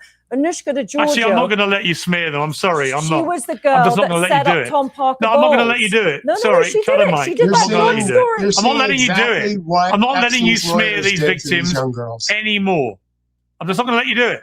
Just cut her off. Ollie Dugmore. Yeah. So, hey, she's making her statements talking about that. Like, look, again, there's no way sugarcoating. Hopefully, okay. Sorry, I had to fix the camera because the camera was cutting me off here. But Piers Morgan cutting off a mic live as talking about full-on chaos on television. During a heated exchange over the Epstein files. Over allegations raised without evidence on air. I mean, look. Lady Victoria claimed that she had been in contact with people and information involving underage victims and alleged payoffs. Okay. So, Morgan shut it down. But then again, too, the same lady who was her fling? Who was her right-hand guy? none other than the king's brother, Prince Andrew. Okay. Which, by the way, I will say this. Hey, people of Britannia, at least your government is acting in a swift and mature way of going after people in positions of power. Again, do I think there's going to be jail time for any of these top 1%ers or royalty or anybody else? I mean, I don't know. If it happens in another country, then okay. I'll be like, okay, hey, wow, some justice, some accountability. As for here in the USA, boy, it would be ever so nice if we had justice here, but I don't think that's going to happen. In the business, we call that a no bueno. But okay, looks like that's what's happening. So sadly, hold on, I think Quantum Alchemist. Hold on. Sadly, we cannot rely on law enforcement. Latest after this slew, that could finally be clear. Exactly. There's the Epstein class. Exactly. Woof. Let them there. Narcissism, hate criticism. The quality of girls. Yes, exactly. Yeah, everyone's in the Epstein files. Bad cookies. It's everyone, people. But if you're not in the Epstein files, I guess you're a bit of a loser. And we're going to talk a little bit more about, people whose names were brought up but did not partake with Epstein, okay? Because Epstein wanted to fix his image. See, Epstein at this point, before we end this segment here, he wanted to be with everybody. All right. He wanted the connections with every form of entertainment, power, influence, the latest fads. He wanted to be involved with it all. He wanted the connections with all the people. That's who Epstein is. That's what he represents. He's a guy who wants to have information on anyone that's a mover and shaker in all the leading fields in which people will consume and fly to or be involved in. Anything that's groundbreaking, he wants to be in. He wants to be on the ground level so that he has his name and his involvement there, and he's everywhere. I mean, who is this guy? Was he the main character of the story? Is he the antagonist? How does the story end? And by the way, hey, ego proxy, making it cool to be a loser. I got to tell you, folks, I'd rather be a loser any day. I'd rather be a loser any day than be associated with someone who is a criminal and a monster like Jeffrey Epstein. And I'll even add this here, all right?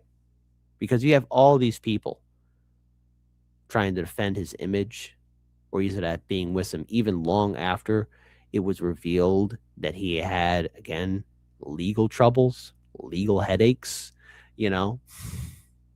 because of his activities. And yet they still chose to be around him. They still chose to sit next to him. They still chose to be part of his life because his life was so exciting. Right here. Proud loser. How many of you are proud losers? Raise your hand. That being said, folks, we're not done yet. Oh, no. By the way, yes, it is true. You're going to see Kit Cabello on Due Dissidence tomorrow. Tomorrow, I will be on Due Dissidence. We're going to be talking more about the Bondi meltdown. And as far as I'm concerned, there might be a lot happening between now and just before the show goes live tomorrow. So with my advice to all of you, my opinion, tune in tomorrow for Due Dissidence because it's only going to get crazier than usual. So there you go. Let's see what else we have here. What else do we have here? Losers Club defeated Pennywise. Yes, and now also, let me just tell you something. Again, it is an incredible book, right? Written by Stephen King, but there's a lot of things in there now that I'm like, huh. A lot of things that make me raise an eyebrow and be like, what's going on? What's going on? Excuse me. There you go. Let's see.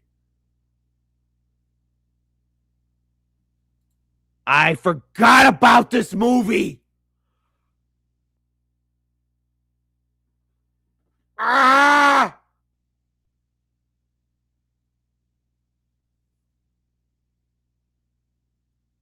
I forgot. Get Him to the Greek. Starring Russell Brand, Jonah Hill. And oh yeah, it's Diddler. There he goes. It's the Diddler. Bam, bam, bam, bam, bam, bam. I forgot about that, man. All right. All right. There you go. Michael said, don't get DD. No, I won't do that. Come on. Get out of here. Get out of here. Get out of here. There you go. I forgot about that movie. I forgot about them. LOL. Yes, yes, that's right. Let's see. Russell Brand jumps out of a window into a pool, right? Which I don't recommend. Don't do that. There you go. Let's see. Let's see. I wonder how much of the LA Fires names are in the Epstein. Oh, interesting. Oh, potato. Listen, man, we don't want to go on conspiracy theory route, man. I don't want to even think about it. I don't want it. Delzoid. Hey, chat, no eggs in the chat, please. Where are my gators at? Where are my gators at? Okay. Where are my gators? Where are my gators at? I need my gators. Please, please, please. Alligators, save the day. Where are my gators? Where are my gators? Where are my gators? Okay. All right. That's what I want to know. Where are my gators? Where are my gators? All right. Let's go ahead and move on now to another segment. Okay. Because listen, folks, listen. We're going to continue on with our segment. And yes, there's going to be some fun. After all of this, I promise some fun music on Kick, okay? We're gonna have at least a morning dump and evening dump on Kick. So let's go ahead and get started now with our next segment of the day. Let's get to it. Let's get started with, yes, folks. We're listen, after all of this shite, listen. We got to have some fun. A little bit of fun. All right, so look, I think it's been a while since we visited the realm of politics. And I find this segment to be very interesting, all right? Because Cenk Uygur, host of TUIT, brought up something. A creation of his long ago called Justice Democrats. Remember Justice Democrats? Very similar to Brand New Congress, Our Revolution, and DSA. I remember in the early days how these four institutions vowed to promise to reform the Democrats from the inside and change it from within to be a bastion and a real progressive party to fight for workers' rights and labor and social justice and progressive ideology. And when push came to shove, anyone that was a Justice Democrat, they pretty much said this in regards towards forced to vote. Hey, will you help us with forced to vote? And they said this. And here's what I think about it. What they did. And Cenk now is reading this. I'm sorry, guys. I got to drag this through the mud. I got to. Green New Dealer Dragon says, corruption kills and leads to all things dark and evil. Where are the Justice Dems? They should be attacking top party leadership of both parties. Effing sick. Is that even a thing anymore? Yeah, no, I don't think it's a thing. I mean, look, I started Justice Democrats with Shoykat Chakrabarti, who's off. Don't forget Kyle Kalinske. I was in yesterday. Check out our Substack. I did a fun little video there. So tyt.com/Substack. And no, nobody thinks Justice Democrats exist anymore, and it's a shame. It sucks. Where are they? It's so weird. Where's Ayanna Pressley? Where's AOC? Honestly, where's Rashida Tlaib? I mean, I see Ilhan Omar every once in a while. But where's Greg Kassar? He came on the show. He sounded amazing. And then he went into a cave and we never saw him again. See, Cenk, this is why I don't understand your insane optimism toward, we just need to elect the right people. Like, come on. No. If you give up hope, then it's never going to No, I have hope. Right. And by the way, the guy who started Justice Democrats and Rebellion PAC, the first politician, Ro Khanna. Hope. Okay. Well, listen. All right. I got my problems with Ro Khanna, okay? Again, he's doing good with the Epstein files, but let's hey, don't cross that Rubicon. I ain't crossing that Rubicon there, okay? I got different Rubicons to cross here, but I gotta break this out here, okay? Because when it came down to Justice Democrats and brand new Congress, our revolution, DSA, you know, yes, the Epstein files are right now a perfect opportunity for anybody to look like a hero. Okay? But remember, I mean, it's easy to make yourself look like a hero when comparing yourself to Jeffrey Epstein. I mean, listen, Epstein's the bad guy. Full on evil. But even before then, remember, a lot of these progressive champions who got the endorsement support and were elected in because of brand new Congress, Justice Democrats. Let's focus on Justice Democrats. Where were they when we needed them for forced to vote? Oh, that's right. Nowhere. Where were they for the March for Medicare for All? Oh, that's right. Nowhere. All this happening in 2021. What an interesting year that was when everything was revealed. All right. I mean, not to mention these same people, and Jesus Christ, Michael Phillip, no. We're not bringing up Woody Allen, okay? Little side note. Hey, this is a terrible Woody Allen impression. Geez, guys, it's me, Woody Allen. Like, I'm in the Epstein files a lot, and, you know, when I hear about the Justice Democrats and how they literally crap the bed, it doesn't make me look so bad. But then again, you know, hey, when all my friends, I mean, oh, geez, God, wow. I mean, I just don't even know. Seriously, Justice Democrats crap in the bed, delivered nothing, supported Nancy Pelosi and the Democrats. Are they a thing? Anna Kasparian, by the way. I'm just gotta say that when she said, "Hey, are they still a thing anymore?" No, they're not. No, they're not. Anymore? Yeah, no, I don't think it's a thing. I mean, look, I started just. Is that even a thing anymore? Yeah, no, I don't think it's a thing. I mean, look, I started Just Democrats with Shortcut Chakrabarti, whose office I was in yesterday. Check out our Substack. I did a fun little video there. No, Justice Democrats ain't a thing anymore. By the way, I think I did a segment a long time ago where they were literally losing money and volunteers because they never delivered. They never delivered.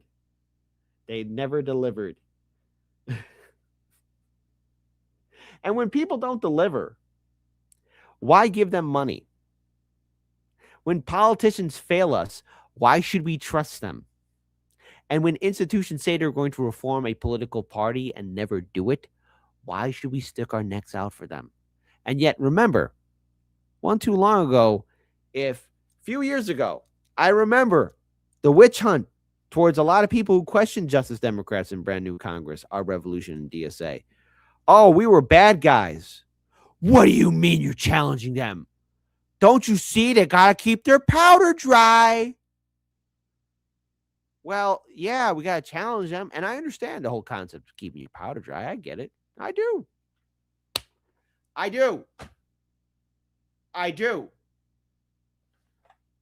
But, I mean, there does come a point to where, like, are you going to do anything? You're voting, you're turning your no votes to present or not voting. Remember when Nancy Pelosi yelled at AOC and made her cry? Not to mention Justice Democrats. You guys literally would be nothing without TYT. Because, by the way, I think I forgot to mention, you know, Justice Democrats was also helped start up by Kyle Kulinski, too. Cenk didn't drop his name. I noticed that. Come on, Cenk. Why don't you mention Kyle? Why don't you do that? He didn't mention him. Okay, I get it. That's fine. But nonetheless, failure to deliver, failure to stand up. These same Justice Democrats don't even show up on independent media anymore. They don't do it.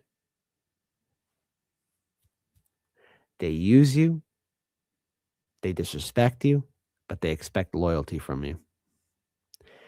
Is it a thing anymore? I mean, it's there.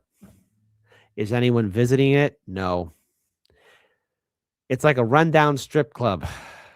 Not even the Z-list team goes there. Gee, kid, the Z-list is like the end of the alphabet. What's next after Z? The worst kind. You don't want to know.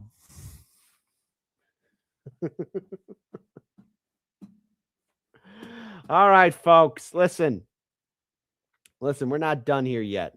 We're not done here yet because we need to have a little bit of some fun. We need to have a little bit of levity here. So here's the deal, folks. Here is the deal. Here's the deal, my lovely, beautiful people. We are going to be moving on now to one more segment here. Just one more segment. Okay. Hold on. What else we got here? We got a couple people here. Kid, are you still trying to break into Hollywood? Will you do the egg? Hey, Bad Cookies, come here. Come here for a sec. Come here. Ah! I can't believe it. Kid Cabello assaulted one of his viewers. Now go to Subway. Get out of here. Go to the Subway. Kid Cabello assaulted one of his viewers live on air. Come here. Come here. No. Listen. I'm always happy to do voice acting. I'm always happy to do small gigs here and there, you know, acting, being part of music videos. But let me tell you something. Hollywood, no. I wouldn't want to move there. I wouldn't want to live there. All right. I've heard my fair share of abuse there. Okay. We saw it, Kit. Many witnesses. Bad Cookies got assaulted. Bad Cookies got assaulted. No, we're not doing that. Meta abuse. Yes, it is. That's right, Potato Biden. Exactly. Molly Littlebird says, is the White House counselor office open this late? No. Bad Cookies isn't going to the White House counselor. No, he's going to the Subway. Simple. All right. Let me tell you something. Somebody said to me, Kit, you gotta do the egg test. Like, no. You see, my wazoo is not going to be played around like that. Okay. There you go. If a guy comes, hey, listen, Bob Bobson, listen. There's a thing called integrity, okay? And my integrity will not be easily penetrated. It's as simple as that.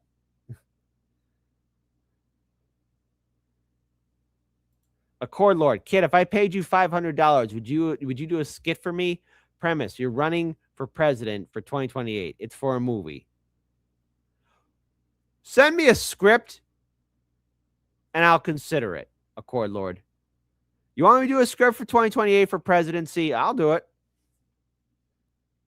But I'm not doing an egg. If there's anything, send me a script and I'll consider it. But if there's anything stupid in there with an egg, I don't think so, buddy. Okay? All right? It's a PhD doctor. It's not gay. If you're a pitcher, there you go. LOL, it's going to be your campaign. No! Because then someone's going to be like, no, this is a real legit campaign video. And then the next thing you know, something like this is going to happen. You want to know what's going to happen? Hold on, I get to have fun with my audience. This is night writing with Kit. I get to do whatever frick I want. You know what else is going to happen? Then this is going to happen. Hold on. Wait. You know what? Here we go. This one's for you guys.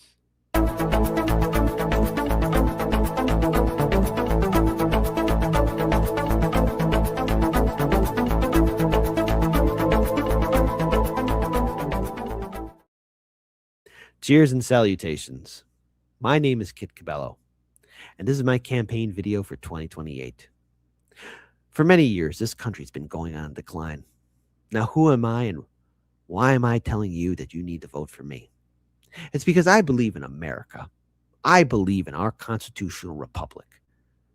And for too long, these fat cat fascists sitting in Washington, D.C. are walking on top of us like Nazi stormtroopers. Last I checked, did we lose a war here?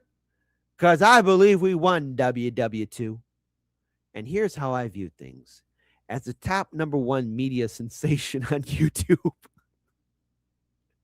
as the #1 political analysis man in Chicago, I got to tell you, this just grinds my gears and makes me plum dog millionaire mad. All right? Now, why am I qualified? It's because, man, look above. I'm a financial genius. I'm the one behind Kitcoin. Step aside, Bitcoin. Kitcoin is taking over. And with stuff like this here, trust in the emperor, as you should. All right? Pants, not pants must always be trusted. This is how you get to become financially smart. So a vote for me means you are financially smart. A vote for me means that you are a step ahead of the curve. And a vote for me means you believe in a few things: liberty, freedom, apple pie, and twerking to justice. And that's what we're going to do. We're going to go forward, not backwards, upwards, not downwards, and twerking towards freedom. My name is Kit Cabello. Can I trust you for 2028 for your vote? The answer should yes. You can. You should. As you should. So someone should put like heroic music in the background. Hold on. I just saw the comment that just made me laugh. Wait, where's it at? Twerk. Kitcoin, yeah, Kitcoin is greater than Hot 2 a coin. All right. Hold on. And Lawrence, fine. Lawrence, this one's for you. I'd buy that for $1. Kitcoins go through the roof. That's right. Did we get a pants? Hey, here's another reason why you people should vote for me. And by the way, hold on. Listen. Pro-pilled, okay? I saw you guys. I saw the segment, Pro-pilled. I saw the segment. I'm the only content creator that you know that wears pants. In fact, you know what? Hey, here's what we're gonna do. Don't think I don't pay attention. Don't think I don't pay attention here. Hold on. Let's see. Hold on. We're gonna have some fun here. We're gonna have some fun here tonight. Let's see.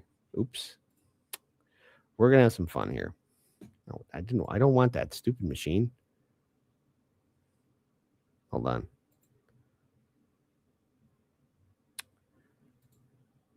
Here we go.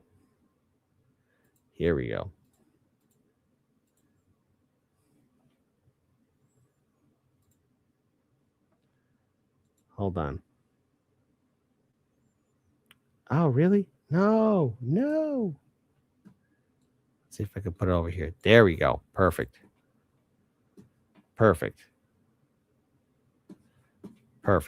Got it.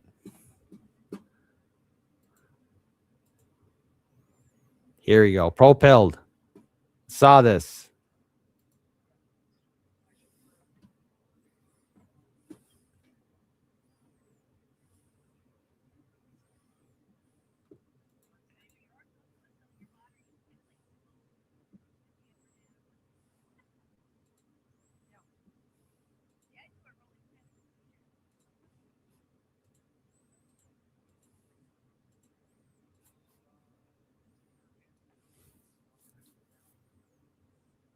Why not? Oh, there's no sound? Really? Oh, no. No sound? I screwed it up. Okay, I'm sorry. All right. Well, anyways, Pro-Pill's talking about, pants.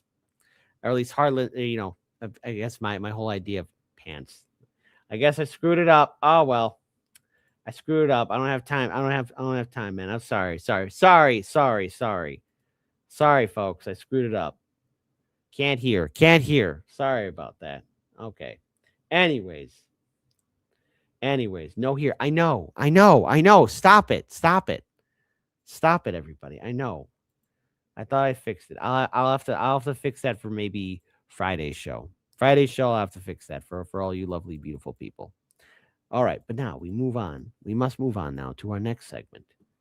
All right. For our next segment of the day, let me go ahead and switch this out here because I can't have Kitcoin here. By the way, Kitcoin is not an actual thing, and if anybody says that it's a real thing, I need you to let me know, okay? Get the dicks out of your ears for Kit. That's right, Cowboy Kitty. I got love for you. There you go. But now let's move on to our next and final segment of the day. Let's go. Let's do it. Let's do it. Let's go. All right. So Joe Rogan apparently was being pushed or trying to be dragged into having Epstein or go to Epstein Island or have Epstein on his show, right? Now, I will say this. A lot of people who are on the Epstein list were previous or former guests on the Joe Rogan podcast, okay? But apparently, in 2017, Epstein asked Lawrence Cross to introduce him to Joe Rogan because he thought he was funny. Epstein seemed to have liked comedians. And just a side note, even Woody Allen, oh, gee, guys, I'm sorry, it's me again, Woody Allen, seemed to, help facilitate Epstein meeting up with a whole bunch of comedians, which, by the way, this is definitely a no bueno, but apparently Joe Rogan was a simple Google search, told him to stay away, just wanted to stay away from Epstein. But here's the thing. I mean, it should tell you, Epstein wanted everybody in his circle. Epstein wanted everybody and anything in his circle in regards to comedy, in regards to entertainment. And he wanted Joe Rogan. I'm in the files for not going. Now, here's the thing. And I've been trying to find out if Joe Rogan ever brought this up before. I'm talking about around the time when Epstein at least self-deleted. Did he ever bring up that he was brought up, or at least that Epstein tried to reach out to him? Because I'm trying to find that. I've been trying to dig deep, dig into the center of the earth. But if this is the first time Rogan's bringing this up, it's like, oh, okay. Kind of wish you brought this up earlier then. If not, okay, someone needs to send me that video because I've been trying like hell to look for that all the past 2 days. Huh? Yeah, I'm in the files for not going because Jeffrey Epstein was trying to meet with me. Oh, I did see that. Yeah, and I was like, what? I'm like, no, thanks. Yeah. Aren't you glad? Yeah, but I would have never went anyway. It's like, it's not even a possibility that I would ever went, But especially after I Googled him. I was like, what the fuck are you talking about? This was like 2017. One of my guests was trying to get me to meet him. I was like, bitch, are you high? Like, what the fuck are you talking about? Epstein asked Lawrence Krauss to introduce him to, we already saw this, right?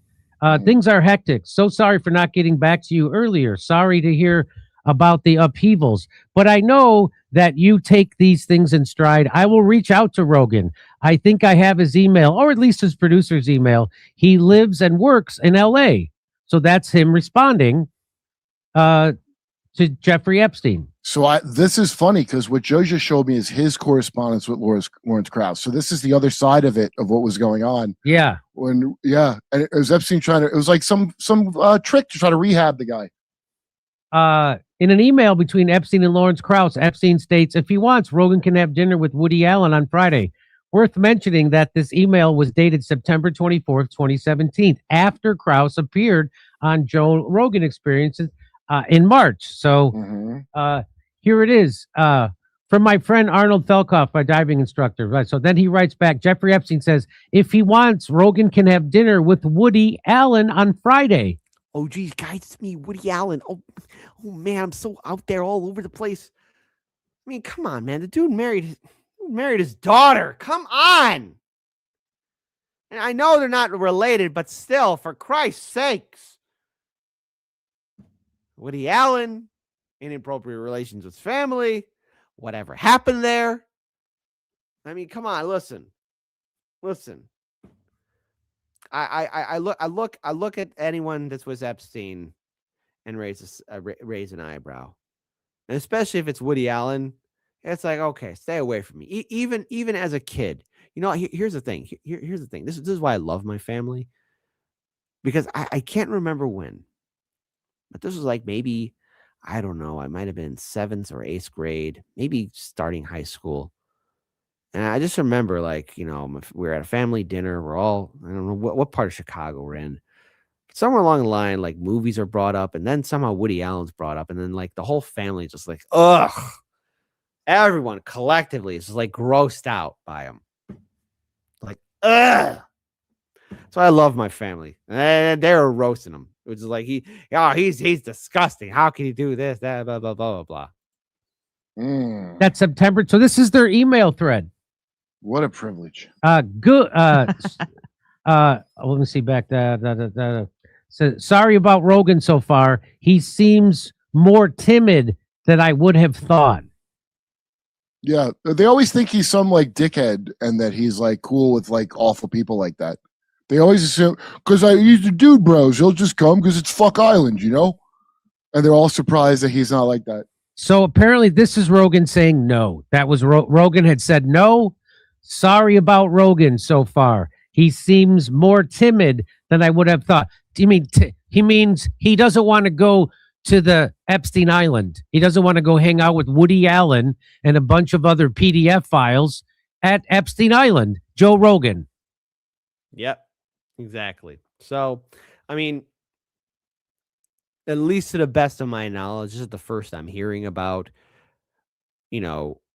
Rogan dropping the bomb that at least Epstein did try, or somebody associated with Epstein tried to reach out to Joe Rogan on Epstein's behalf to either invite him to the island or have Epstein on the show or something of that nature. And a simple Google search. That's all you got to do. So, I mean, if this is the first time him bringing it up, it's like, not going to say anything, but I'm going to say it. Maybe you should have brought it up earlier. Be like, yeah, man, that guy tried to reach out to me. I mean, if that's the case, if there is a video of that out there, I've been trying to find it. I don't know if it's buried somewhere in the interwebs or a certain interview, or maybe it's been taken down because there were some videos and podcasts of the Joe Rogan show that were taken down before he got that deal with Spotify. I mean, if there's anything like that, let me know. But I mean, it should go show you that he tried to reach out to anybody trying to, make himself look good, But I also want to pull this up here too. Just something that really stood out to me right here was this segment.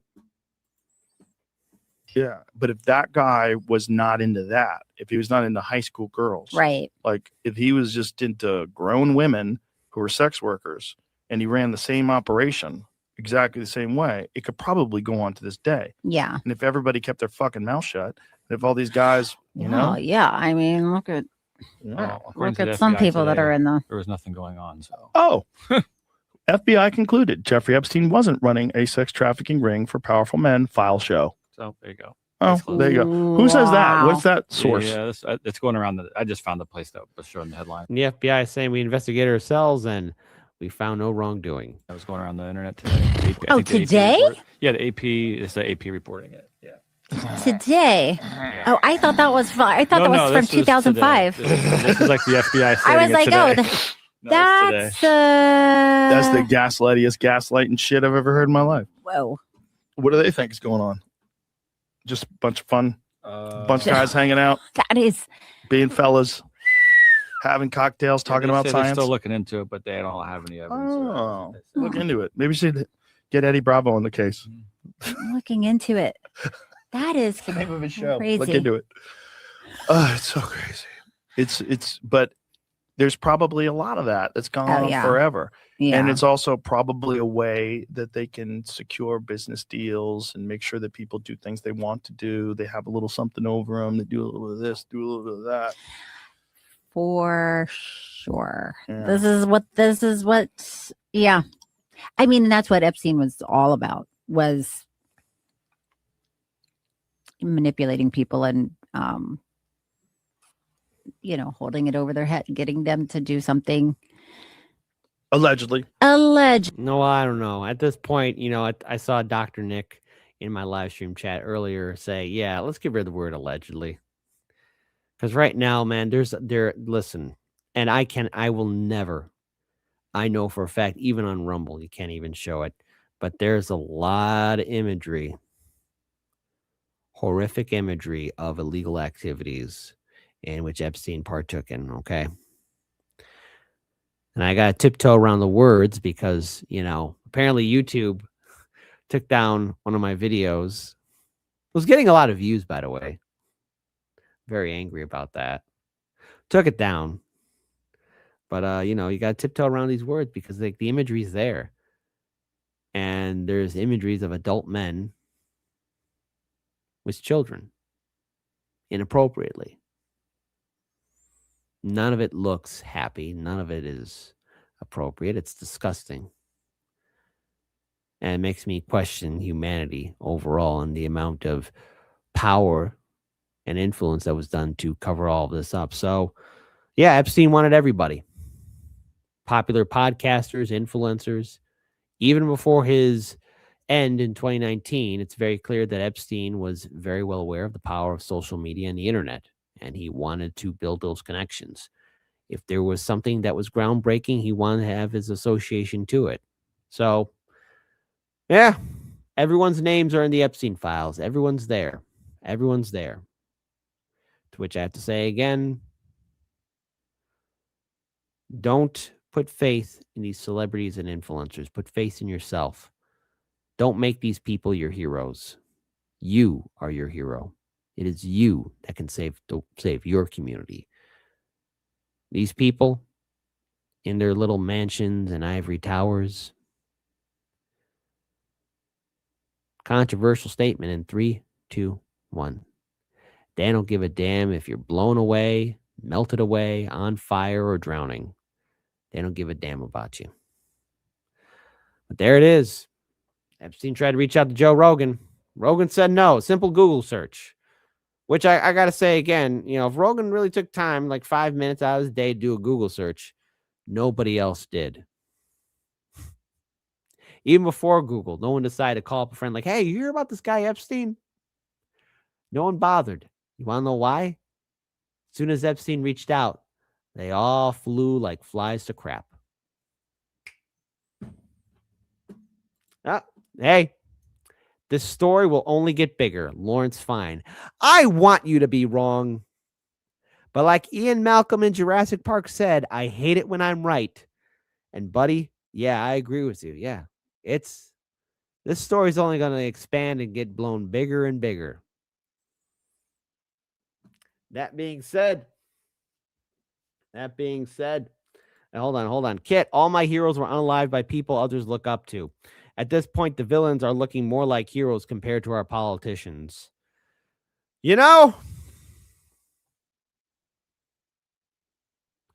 Bad Cookies, you're my hero. How does that sound? All right. You, my audience, are my heroes. And guess what? All of you deserve a little bit of fun. So, we're going to have some fun with some music. We're going to have some fun on Kick, okay? We're going to go to Kick. And we're going to have some fun there, okay? We're going to have the morning dump there, the evening dump there on Kick, just before I end the show, because guess what? It's getting a little late here, and old Kit Kat needs to take his little cat nap, all right? Do his little sleep, so there you go. So without further ado, if you want to help out Hard Lens Media, as always, here's our Linktree, Peachtree, YouTube, X, Rumble, Kick, Patreon, Substack, Discord, Instagram. And of course, if you want to help out the show and fund the show and keep us alive, Patreon is where it's at. Patron supporters, you keep the show alive. Without all of you people, we would not exist. And as always, if you want to help out the show and keep us around, Patreon is where it's at. And also, I sent out my thank you letters to a lot of people. One person anonymously gave us $100 to our GoFundMe. All support to our GoFundMe is greatly appreciated. Any donations will help us out, especially with our legal fight. And again, I just want to read this here.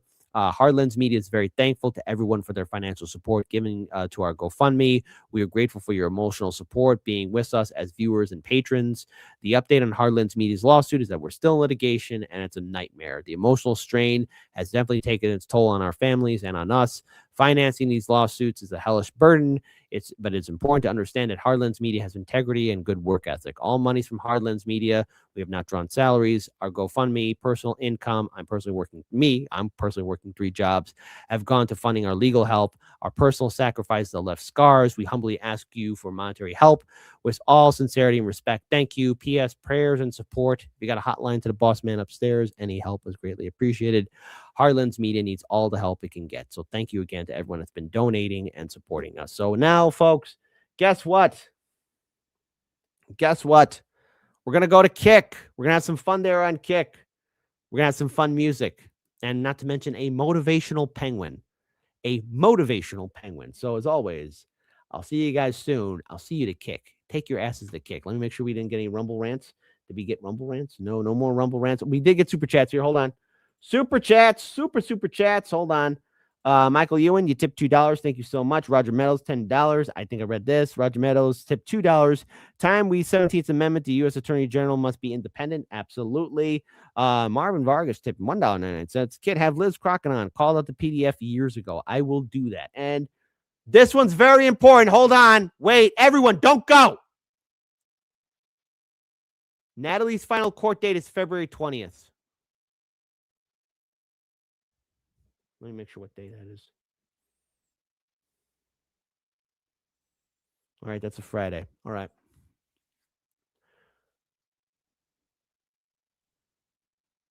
Cowboy Kitty, if there's anything that you could send me before the 20th so I could at least give her a shout out on Wednesday's show and maybe something for Thursday, the day before.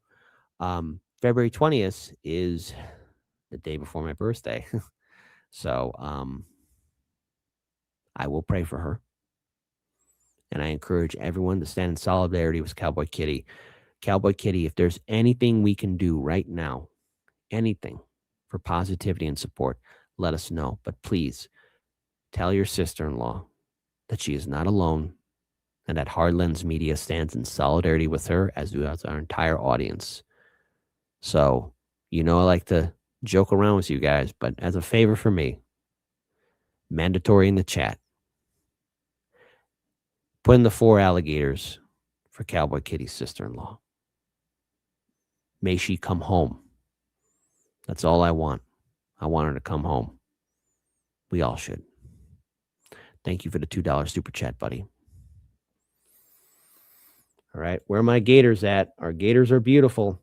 Our gators are beautiful. Our gators are beautiful. There we go. Our gators are beautiful. Our gators are beautiful. Our gators are beautiful. There you go. Look at that. Look at that. Gators all over the place. All right. Get your asses to kick. We're going to have some fun. I'll see you soon. I'll see all of you soon. Thank you for the super chats, love, and solidarity. Peace. We're going to kick.